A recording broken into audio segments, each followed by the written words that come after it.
Well, that clock is ticking on the Liberals. I'm Jim Check with Now Media. And I'm Renee Merrifield.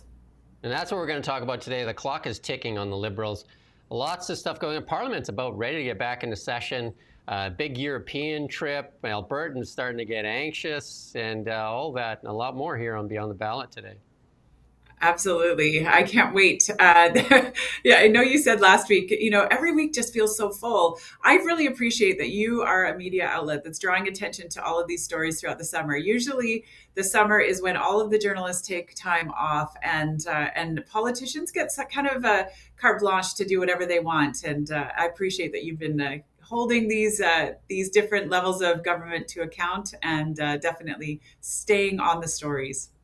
Yeah, we're starting to see our YouTube start to take off. So if you're watching this, we would really appreciate if you like, share, subscribe, do all those things, make a comment. All that helps too, because this is really good information, especially with when we get Renee Merrifield on here. This is really good. This Beyond the Ballot is because she has lots of insights, formerly sitting in government as well. And the big thing that you and I talk about lots is energy for sure. And one of the things I'm going to point out is the Polish ambassador. I was actually laughing at us, because he said, because Carney went to Europe to make that LNG deal or make these deals, and he's like, we actually buy your LNG already. You sell it to the Americans at a discount, and then they mark it up and sell it to us. And he's like chuckling. He said, of course we'd buy it from you.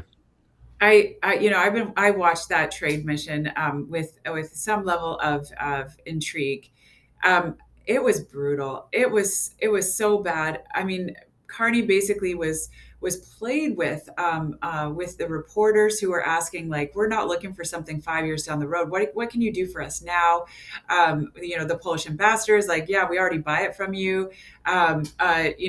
He's literally going to Germany, who has already done a deal through the EU with the US. So it's just it lacks that political savvy and that political vision that we're really looking for from Carney. We're also seeing that in the numbers. I mean, I know that his personal popularity is still high, but that's been going down. So I think that the honeymoon is over, and I think Canadians are starting to ask, like, show us where things are. And I don't know if you remember, Jim, but on election night, I said Carney has two important tasks. Number one, get a deal with the US. And that he has utterly failed on right now. And we are sitting as one of the last countries without a firm deal in place with the US. And we're experiencing that uncertainty. The uncertainty index the last week was through the roof among businesses. And it's largely because nobody knows what's going to happen with tariffs tomorrow, never mind next week. Yeah, our economy is really faltering. And you and I talk lots of energy is everything. And even the energy minister called out the previous Liberals, calling them basically incompetent and not getting an LNG deal. And the funny thing is he's calling out the Liberals that are basically the Liberals. And Mark Carney was the economic advisor and very outspoken on the cancellation of the Northern Gateway pipeline as well. Yes, someone in their war room is saying, distance yourself from the past and buy yourself some more time to move forward. That isn't going to fly. This is the same government. This is the same party. These are the same people. These are the same voices. Yes, Mark Carney has changed, and we no longer have Justin Trudeau, but Mark Carney is not an eloquent public speaker. He's not good on his feet. He kind of stutters, and I'm not talking about speech impediment, but he stutters on the actual information that he's giving.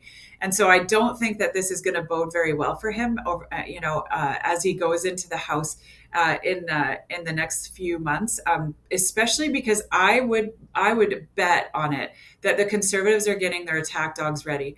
You're going to see a Melissa Landsman that's going to come out with all guns blazing. You're going to see a Michelle Rempel that will be refired up. You're going to see Andrew Scheer on his A game, and really you're going to see not just a 2-week session, but you're going to see a few months where they're going to have an opportunity to, in the House, put Carney on the pin. And then you're going to see a statesman.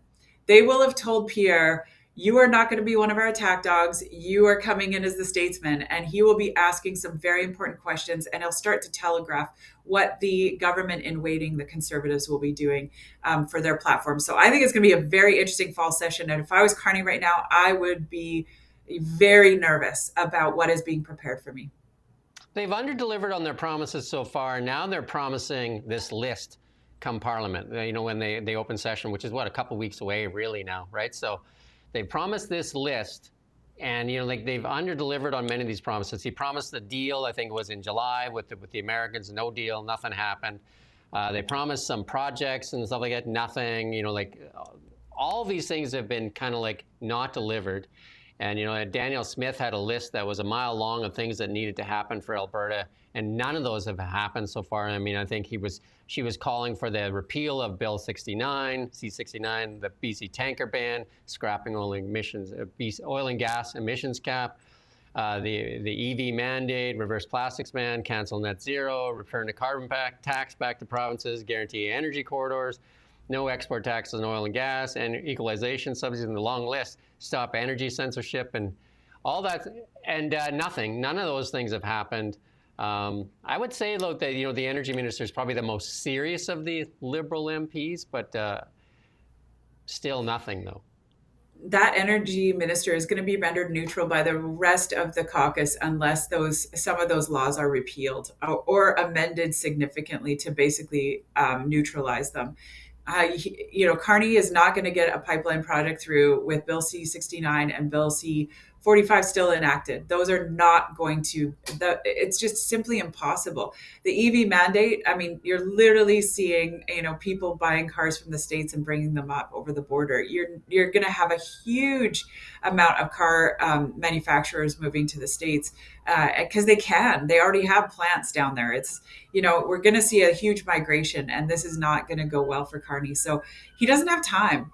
He is a minority, and you're not going to see him really, unless he makes some very bold actions and some very quick actions. You're not going to see him with another session to his mandate. Yeah, I'm interested to see this list. I mean, they're talking about a lot of the stuff that's coming off of Poilievre's list there, the Churchill port now. But again, that port is, it's not, like a all year long port. I mean, it'd be helpful for sure. But I mean, Wabkanu has actually, kiboshed it as well when, like Alberta and Saskatchewan were talking about it. So it'd be interesting to see. It wouldn't be my first choice. There's way, way, way more low-hanging fruit and fruit that he could deliver way faster and without the amount of controversy that one would carry. So I think if that's the fire in a cylinder, yeah, he's driving an EV. Yeah, and the big thing is Alberta is making a lot of noise. Danielle Smith came up pretty hot yesterday, and she was very passionate about saying Alberta wants, to be treated fairly. And he's running out of time to kind of kick that can down the road. You know what I mean? Like they want to see some action. Alberta's been treated like the poor, ugly stepsister Cinderella, or whatever you want to call it, because really it is Cinderella. She is the most important person, and yet, treated like the ugly stepsister. And Danielle Smith, what an amazing politician. She has been doing town halls up and down Alberta's, rural communities, city centers. Like, she has literally been working her entire summer. Whereas Carney has had a few weeks off without anything on his agenda. He's been, going to Europe. And he hasn't done a lot of that groundwork. In fact, when he was here, he didn't do, he came to, Gorman Brothers and then did a party event. So he hasn't been doing a lot of those town hall aspects where people get to voice their concerns. I don't think he would understand the concerns of communities across Canada any better today than he did when he actually became prime minister. And that's a danger. That's a danger when you have politicians who have been giving their ear to people over and over and over again. And, to his credit, Pierre Poilievre was in one of the largest ridings in Alberta over the course of the last month, and definitely doing, again, those town halls, those debates. He never saw himself above any of those debates, and really got involved and entrenched in the communities that he is about to serve. One of the things you talk about public speaking, Danielle Smith can articulate very well, because it seems like it comes from her heart. Like, she knows what she's talking about. She really is so authentic. Yeah, she knows what she's talking about, so she doesn't have to read from a piece of paper. Whereas, like when you listen to Mark Carney, he uses a lot of big words. Lots of times when people do that, they're trying to make themselves sound smarter because they know they're not saying anything of value, so they just use words and more words and more words, big words, and then kind of like try to bamboozle you, and a lot of ums in there as well, which drives you crazy. Yeah, the ums are difficult to listen to. I would say also what Danielle Smith does incredibly well is she is a retail politician who understands the concept incredibly well. She could give anyone the statistics to back up what she is saying, but she speaks clearly. She also will say something contrary to what someone wants to hear, and so her authenticity is exceptionally compelling. And I would agree she is an amazing speaker. I think another politician across Canada who does this very well is Doug Ford. Rarely does he have a note in front of him, and speaking from the hip, all guns a-blazing, and definitely not necessarily exactly what everyone wants to hear, but he certainly is very authentic in what he says. Yeah, Doug Ford speaks from his heart for sure. I compare him sometimes to Trump. He says things like Trumpish, and then he doesn't get beat up like Trump does. Like he's like, we need to fire Tiff Macklin. We need to do this. We need to do that. And yet, I know he didn't say fire. I think Pierre wants Tiff Macklin fired, but Doug wants the interest rates dropped. And but he does lead one of the biggest economies. Well, he does. The Ontario economy is the biggest, and they're in trouble too. Like unemployment for youth there is 20%.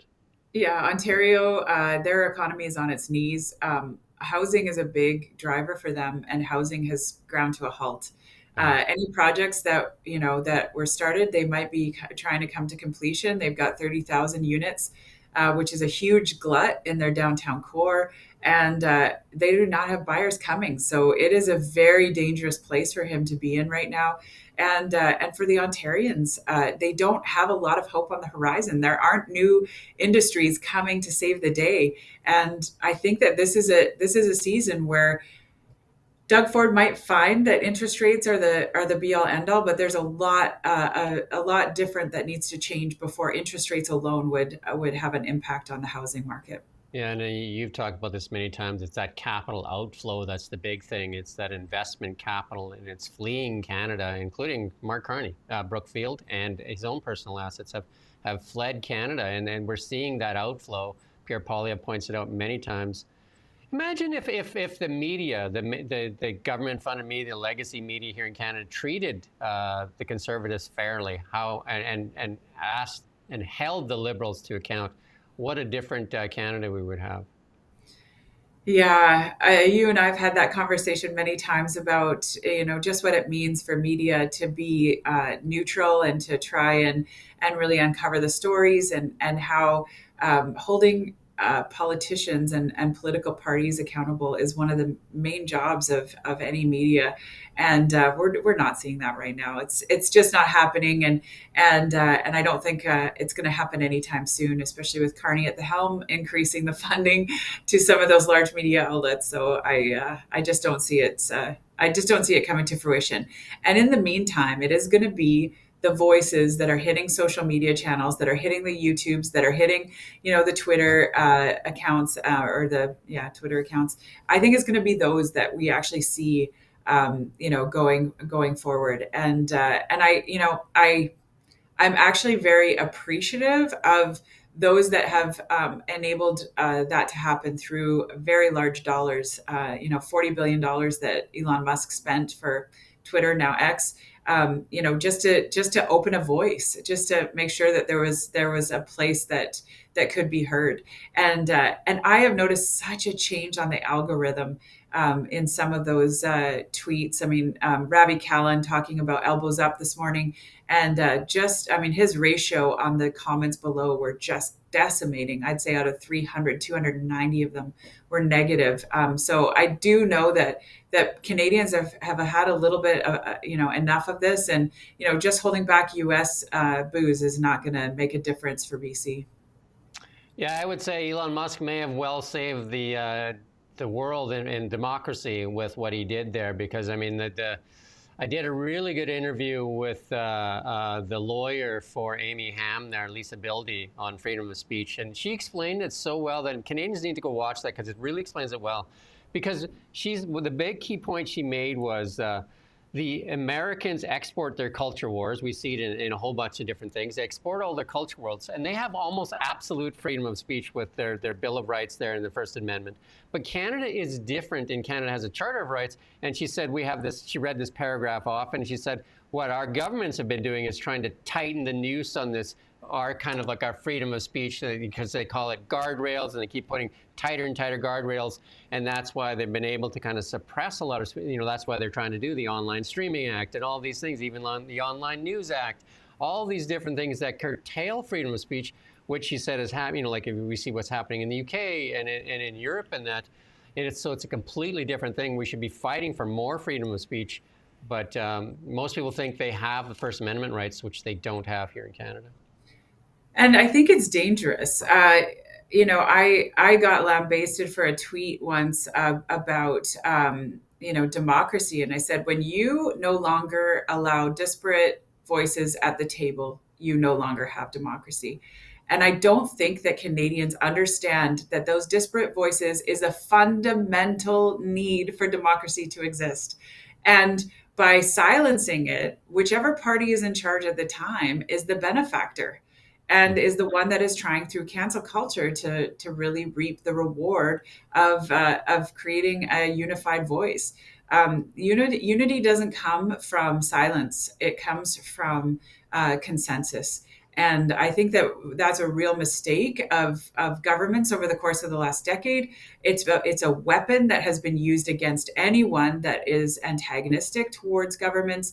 And I think it's really dangerous as we move forward that we are not allowing diversity of thought and that we have lost that dialogue and debate to a large extent. So I'm always very grateful for the Jordan Petersons or for the Constantines that have gone up against society and said, hey, look, let's just have a conversation and let's get these voices out here. So, I think that it's a real need. Yeah, I mean, we get a lot of influence, obviously, from the Americans and in movies and all kinds of things. A lot of social media and that, because they're the ones with the big tech companies. And then, people do think they have more freedoms here because, they're you understand, you were an American, the Bill of Rights there in the First Amendment, and Canada, it's a lot different here, right? And we should be fighting for more of those protections for freedom of speech, because if you look up the word democracy in a dictionary, it's allowing people to speak that you disagree with, not the ones you agree with, right? That's the opposite of democracy, right? That's where fascism ends up, right? But these are the same people that'll scream at you and call you, a fascist and that for, thinking you're allowed to speak freely.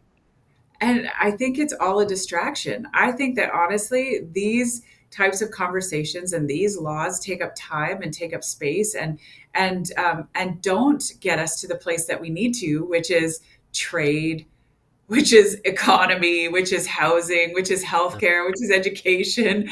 We're not getting to those places that are really important and where governments should be focused. And instead, they're focused on trying to eliminate their opponents and doing so through laws which silence their voices. This is a dangerous place and space. And I mean, God bless Danielle Smith for continuing on a path. And if anyone, man, these town halls, I don't know if anyone has watched her town halls. They almost make me uncomfortable because they are so controversial and so antagonistic. And yet it's exactly what we need for democracy to thrive. Well, we need competition. Competition makes us better.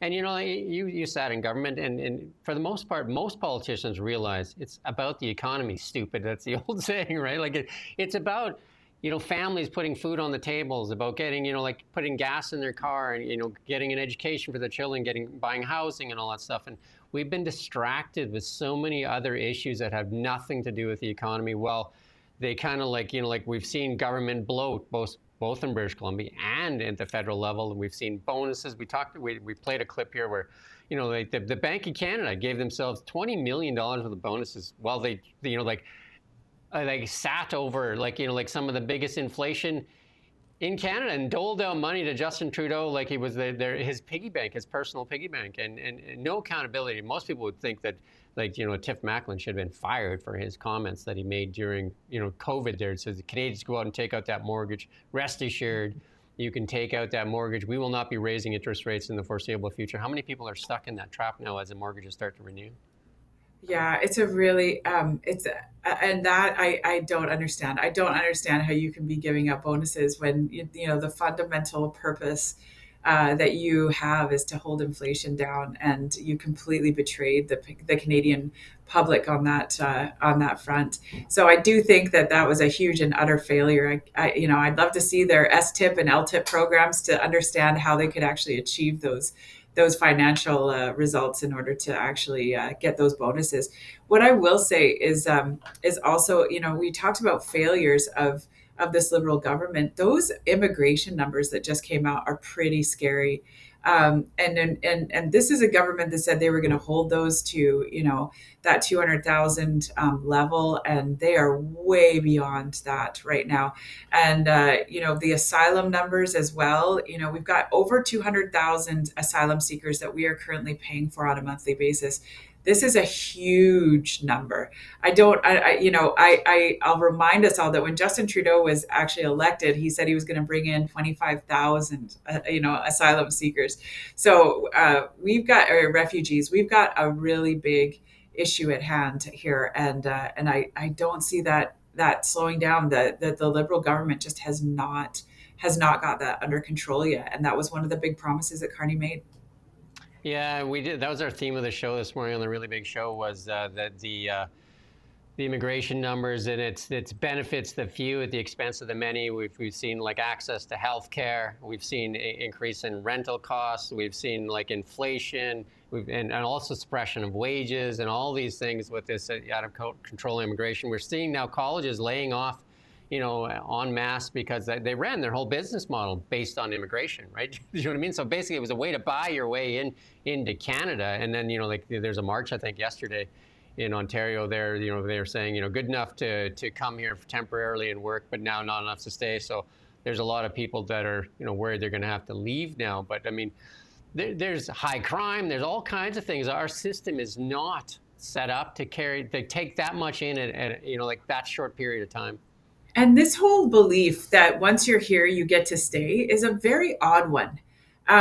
It was never the case that, I could go to France and then just stay there if I went to school there. So this whole thing about like, well, I should be able to just stay after I've, been educated or after I've worked for 3 years is never an assumption that was made previously, but it's like this civil liberties, rights, and like that really is very odd. Is very odd to me, and then that whole aspect of we're not requiring our immigrants to assimilate or to adhere to our culture or morality or our laws even. That again, we sort of need to figure that out better before we're doing things en masse. Yeah, and we talked about it yesterday on the show as well.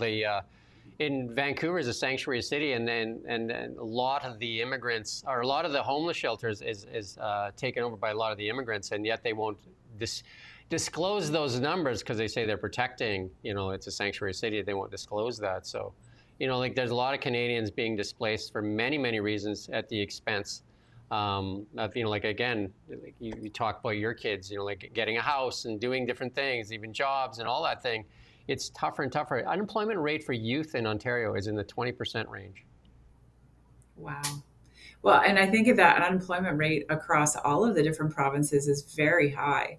I remember when the unemployment rate for youth in Spain was 25%, and they were talking about the crime that it was creating because youth no longer had their first jobs. And we see the headlines now that Canadian youth have lost their first jobs. They're no longer being employed in meaningful work. So I do think that we have an issue. I think we have a cultural issue in that, my first job was as a hostess at a restaurant and a paper person, like delivering papers. And, now those jobs are just beneath the Canadian youth where, they're really not.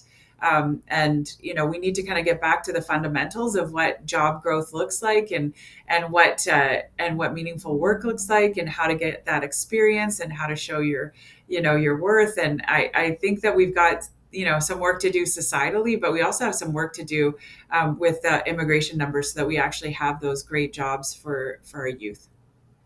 Yeah, let's look in BC here. Let's focus on BC. You watch Ravi Kahlon speak there, the elbows up, and even the Liberals have kind of parked that elbows up nonsense. But Ravi Kahlon still, saying that, us pulling American liquor off the shelves is really working. I have a lot of doubts that that's actually working and really influencing a lot of American policy. No, and they would have been told, I mean, in the war room for an NDPer, it would have been, we need to keep the focus on Trump. We need to keep the focus on what's happening in the U.S. and on tariffs, and we need to keep fighting the U.S. We need an enemy, because if I was in their war room, I would be absolutely freaking out about what's going to happen on September 15th when they have to deliver their financial update. It is not going to be pretty. And BC needs to understand how much trouble they're actually in. I mean, the interest costs for the federal government right now for every single person alive in Canada is $5,000. The interest cost added by the BC government is probably another $5,000. Like, we need to be realistic about what this is costing Canadians and understand, and British Columbians, and understand that this lack of fiscal responsibility by our governments is having a huge effect. And we've already seen 3 downgrades to the BC government's ability to borrow. That's going to increase our interest costs. And so I think that, in the war room, they're probably telling the NDP, keep focused on Trump, because that we need to villainize him. And that's our only hope right now, because really they don't have healthcare, they don't have housing, they don't have shipbuilding, and they certainly don't have an economy right now that is going to be firing on all cylinders. So it's a scary time if I was in government. Yeah, as rough as the Canadian economy looks, BC even looks to be in worse shape in many of those areas. And it's like you just said, like healthcare in BC, we're still closing ERs all the time. We're doing a story at least every couple of days with another ER closure. We're seeing, again, like the unemployment rate for youth here in the province, where the housing is still high here. And, BC, where are they going to get more revenue? Like, where's the projects that are coming for British Columbia as well? Where's the big projects? I know when you were sitting in government with the BC Liberals, like 3 big projects were on the go. We had 3 big pots on the stove that were cooking, and we haven't seen anything. We shipped what could be good jobs to China there, that $4 billion ferry fiasco, which we should get some answers. I was just talking to Dan Elbis there through email there, communicating, asking if he got the documents yet. And likely get those documents here in September at that committee hearing. So that thing is still something that EBS stands for as well. And there is nowhere for them to get more money from. We are one of the most taxed provinces. There is no, other than raising income taxes, which they've been putting on all these additional taxes to try and get money. And I don't see them raising income taxes, but that is the last bastion. Really, the tobacco tax was gaining them more in terms of revenue than was forestry, which is a very scary aspect. And then also in their budget, they predicted that the housing market was still going to be increasing, and I don't see that happening. And if anything, the slowdown in the sales volume on a property transfer tax level would be catastrophic. So I just don't see where the government's going to get more money from and the economy, and there are no new industries coming to save, just like in Ontario. BC has real issues, and unless something dramatic happens, we're dead in the water. I do want to go back to what you were talking about with healthcare. I see that one of our listeners, Ian, was talking about flying to Switzerland for his healthcare. I just in the last week had 2 individuals in my circle, and these are, one would be considered in the 1% of wealth, but the other would be not considered in the 1% of wealth. But one was going to Montreal to pay $25,000 to have their knee replaced, and the other was going down to Arizona, to pay a similar amount to have his hip replaced. These are individuals that are active, that do not want to continue to see their health, deteriorate while they're waiting on wait lists, and these are individuals that clearly are spending their funds to make sure that they stay in good health. And last night I was talking with a colleague, and we happened to bump into each other at a local restaurant, and he was saying if anyone thinks that there isn't a two-tiered or a two-track healthcare system that currently exists, they are fooling themselves. And that means who you know, how you can get through the system, how you, how many doctors are on your Rolodex, and if you can go outside of the borders of BC to actually get your care. So it is definitely a two-track already, and anyone who is on wait lists just isn't aware of that two tracks that's available yet. Yeah, I know. I did two interviews with this lady, the mother that is badly needing a liver transplant, and she's exploring going to Mexico to get it done because she can't seem to get in. We even talked to BC Transplant, which actually phoned her after that, which was great. But I mean, she only has a few months to live, so she's running out of time. And there's a lot of sad stories. I think Global did an investigative piece showing that like hospitals in the Lower Mainland, unpaid bills because a lot of people from out of country using the healthcare system that are again displacing many Canadians that are looking for healthcare. And we just have an overtaxed system because these immigration policies are part of that. Like we have, people coming from, like underdeveloped countries obviously probably have higher health needs because they haven't been having access to health for a long time. But it really strains, like the Canadian taxpayer that's been paying for that health care for his whole life. It certainly does. And then the other aspect that I would add to all that you've said is that, our drug policy and decriminalization, safe supply, and, our street entrenched individuals are certainly a disproportionate user of healthcare. And then our lack of investment in seniors housing, seniors care, and end of life care has, basically rendered our hospitals as long-term care facilities. There's an entire floor of KGH that's called the ALC ward, which is alternate level of care. It means they don't have to have as many nurses because these are individuals that don't require the same level of healthcare, but there is no long-term care facility for them to go in. That number is anywhere between 50 and 70 at any given time. So that's again a very difficult statistic to see when those loved ones that have been through the healthcare system and are in hallway beds. Yeah, there's not a lot of success to point to. So if we talk about the BC NDP, there's a lot of pots that are really boiling over, that have a lot of problems going on. And I don't know if it's a lack of focus or they've run out of ideas. I know like the one thing that David Eby put out that piece with Wab Canoe there, like that, the big PR piece about windmills and stuff like that, which seems strange when we're sitting on so many natural resources. And when, if you look to the States, they're basically backing off their windmills and saying, like they've killed so many whales and all kinds of things. And yet here, that's what we're looking at when our actual natural resources are our strength. And we're looking at something that, some other countries are backing away from, even in Europe, and wind power.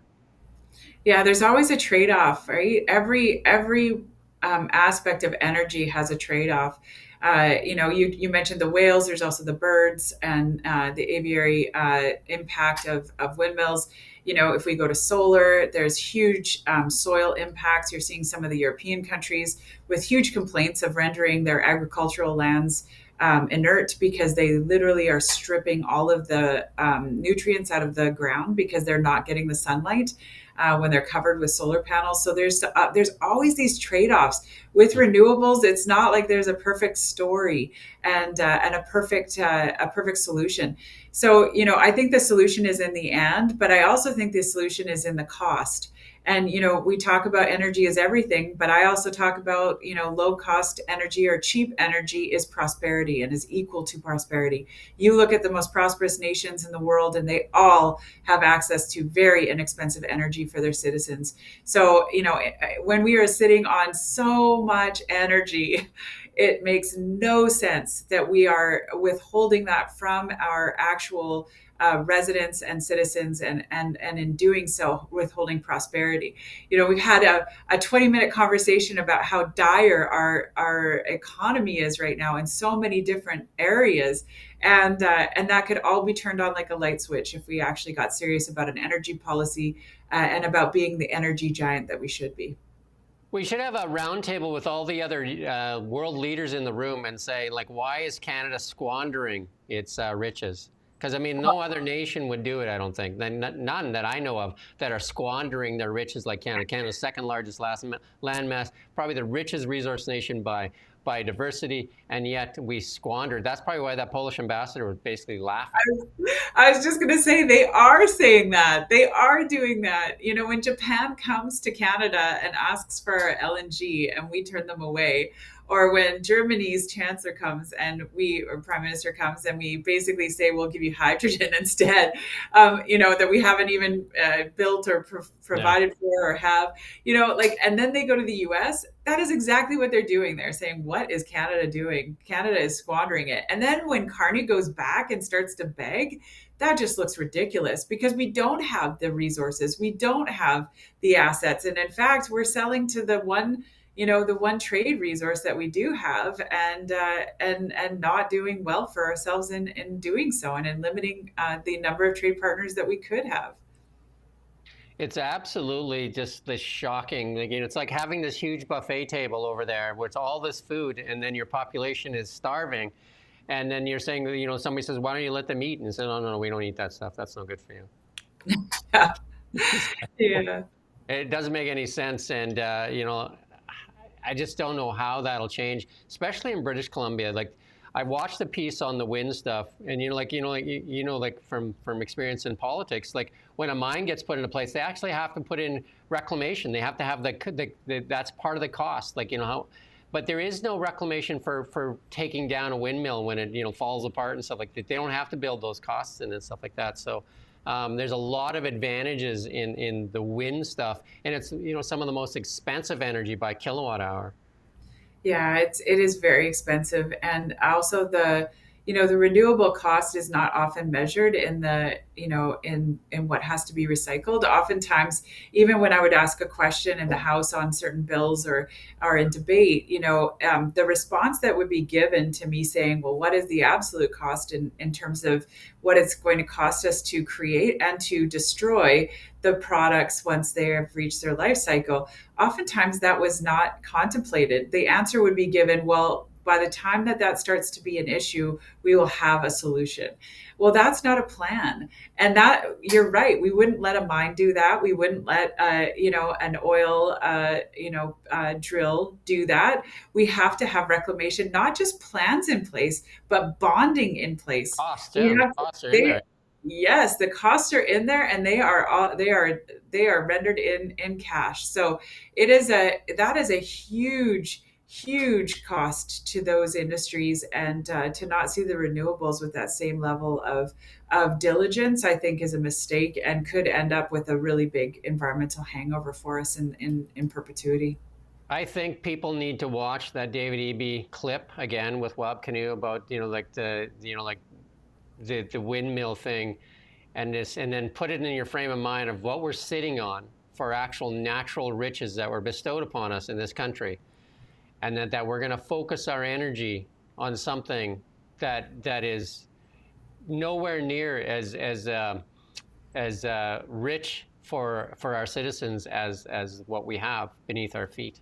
And I think it's a real, I think it's a lack of understanding also that innovation doesn't come from poverty. Innovation comes from wealth.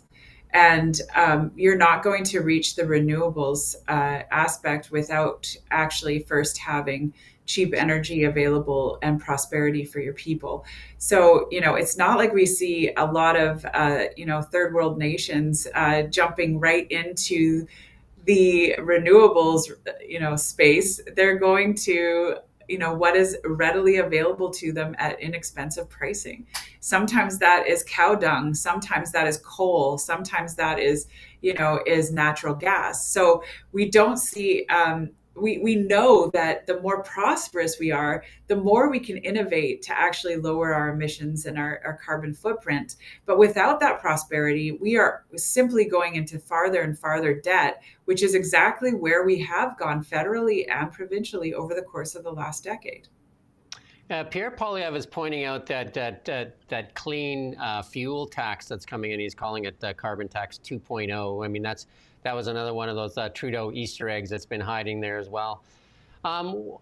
And then there's a big hole in the BC NDP budget. What do you think the chances are of them kind of like adopting a clean fuel tax, like repackaging the carbon tax as something else?